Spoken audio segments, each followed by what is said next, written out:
Hello, my name is Ben Coates. I'm the Chief Justice of the Colorado Supreme Court. The idea behind this video is to provide some support and hopefully be a resource for those of you that have attempted unsuccessfully a bar exam in the past. And I'm personally pleased to be able to introduce the video and maybe offer a few words of encouragement myself.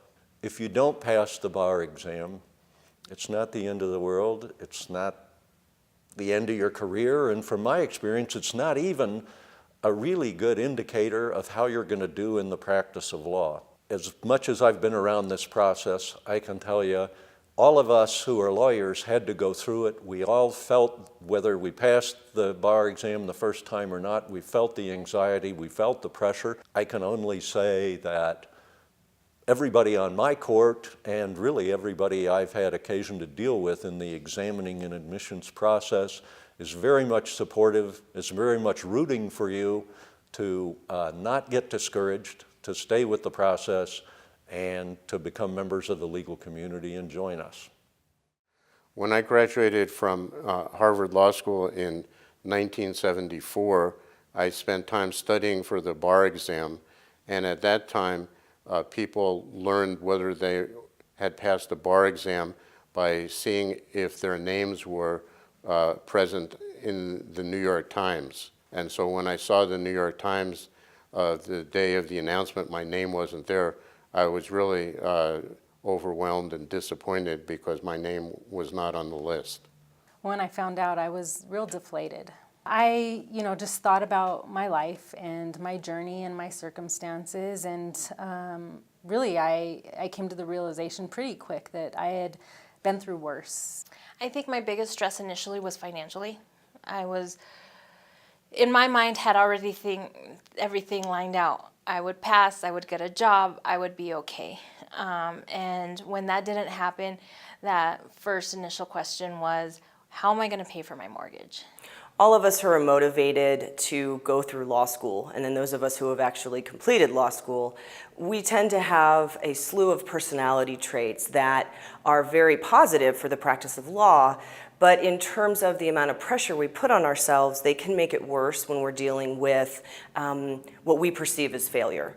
Unfortunately, if we've been practicing those kinds of reactions in law school, then if we don't pass the bar exam, those can enhance a negative reaction from that news.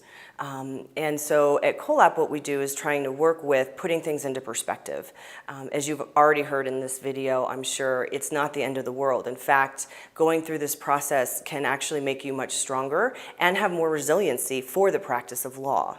I remained positive. Again, I reflected on, it could be much worse. It was really helpful when I got to know other people who hadn't passed, and really not even getting to know other people. There were people I knew who I didn't know they didn't pass until, I was sharing with them my story, and then they shared with me their story. And that was huge. It was really helpful. The Colorado Attorney Mentoring Program is a free resource available to law students and lawyers and anyone in between to help you through transitional periods in your career. Unsuccessful bar exam results are no reason to withdraw from the legal community. In fact, this is a great time to connect with those who are here to support you through this transition. We can offer you mentors and coaches who have overcome their own unsuccessful bar exam results, as well as mentors who can work with you on skills such as time management and building professional identity. You don't have to go it alone. We are here to support you at any point in your career, especially now. Please contact us at www.coloradomentoring.org. I've worked with people that have been studying again for the bar exam, and they focus so much on what they did wrong, or if I had only answered 4 more questions right. Let it go. Treat the new exam as the first time you're taking it, and take the confidence that you would starting all over. I can do it. I'm smart enough. I know this. I can figure it out. There are things that I've learned from working with scores and scores, countless individuals. And we've seen scores, bar exam scores, jump 30, 40, or even more points. But here's the key. You don't want to be a repeater. You want to be a fresh start taker. So here's a couple of tips. When people don't pass the bar exam, my experience is that they wrote brilliant essays. but they didn't answer the question asked. Rather, they answered what they wanted to talk about.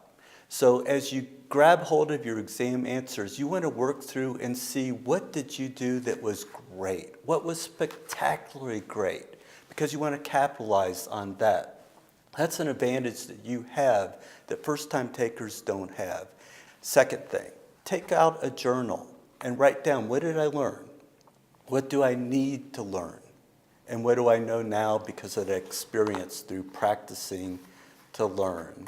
And by doing those two things, learning from your past about what you did that was excellent and how to improve, and number two, practicing to learn will change your destiny for the bar exam. The support system is important because it makes you realize that you're not alone. When you have to retake the bar, most of my friends passed. So it in a way was a lonely transition, a lonely experience, but having a good support system made me know that I wasn't alone. At COLAP, we're here to help you. We're here every step of the way, not just now, but for the duration of your legal career. You're not alone. And feeling alone or feeling isolated, it's happened before and it will happen in the future, right? So we know that there are huge success stories that come out of even not passing the bar exam the first time. In many cases, it helps you develop the resiliency that you need to be very successful in the legal practice. So the community is here and we're behind you. All you have to do is reach out for some help.